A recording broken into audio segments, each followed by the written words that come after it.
The Seventh-day Adventist Church emerged from the fervor of the Second Great Awakening, a period of intense religious revivalism in the 19th century. This era saw a surge in evangelical enthusiasm, with many seeking deeper spiritual experiences and new interpretations of the Bible.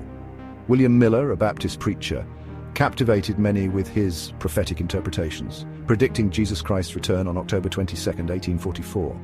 His calculations were based on his study of the Book of Daniel, which he believed provided a clear timeline for Christ's second coming. This prediction ignited the Millerite movement, drawing thousands who were convinced of the imminent return of Christ. But the day passed without event, leading to the great disappointment. The emotional and spiritual impact was profound, leaving many in a state of confusion and despair. Amidst the disillusionment, a small group, including Hiram Edson, re-examined biblical prophecies. They sought to understand why the anticipated event had not occurred. Edson proposed that October 22, 1844, marked the start of a heavenly judgment, not the second coming. This interpretation offered a new perspective on the prophecy. This new interpretation resonated with many former Millerites, providing them with hope and a renewed sense of purpose. Shaping key tenets of Seventh-day Adventist theology, these ideas laid the groundwork for a new religious movement. They found further support for Edson's sanctuary doctrine, delving deeper into scriptural analysis and theological discussions. Discovering a two-phase ministry of Christ, this doctrine became a cornerstone of their faith, influencing their beliefs and practices for generations to come.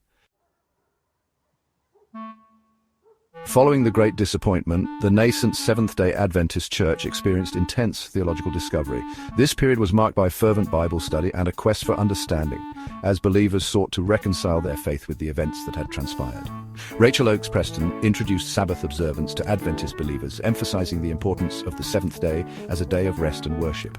This sparked a deeper study of the biblical Sabbath, leading to a broader acceptance of the practice among the early Adventists.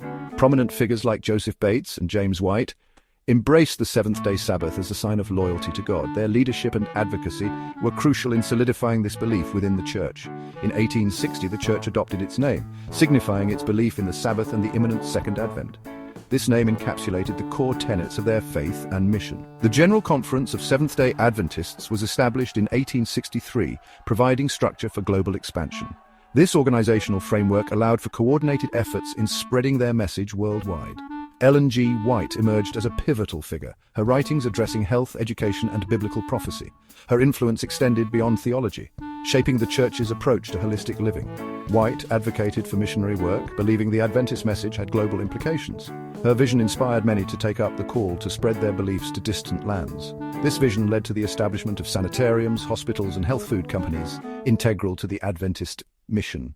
These institutions not only promoted health but also served as platforms for sharing their faith. The late 19th and early 20th centuries saw remarkable growth for the Seventh-day Adventist Church, a period marked by significant expansion and development. The denomination expanded globally, establishing schools, colleges, and universities in various countries, spreading their educational and religious influence far and wide.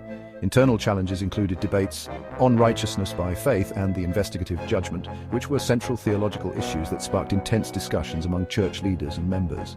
E.J. Waggoner emphasized Christ's imputed righteousness, while others stressed the importance of obedience and sanctification, leading to diverse interpretations and practices within the church. The investigative judgment doctrine, derived from Edson's vision, sparked theological discourse and became a cornerstone of Adventist belief, shaping their understanding of salvation and judgment. Adventists engaged with social and political issues, advocating for the temperance movement and religious liberty, reflecting their commitment to societal well-being and moral principles. Their commitment to justice and equality led them to champion social reform movements, working tirelessly to improve the lives of those around them and promote fairness. Adventists' experiences with prejudice and discrimination fueled their advocacy for freedom of conscience, driving them to stand up for the rights of individuals to practice their faith without interference. As the world entered a new millennium, the Seventh-day Adventist Church adapted while staying true to its core beliefs. With over 16 million members, the church faced globalization, technological advancements, and cultural shifts. Debates on women's ordination reflected broader societal discussions on gender roles. Adventists embraced spiritual formation practices like contemplative prayer and retreats. Modern technology became a powerful tool for outreach and communication. Platforms like YouTube and social media allowed Adventists to share their message globally. The church connected with individuals and communities in unprecedented ways,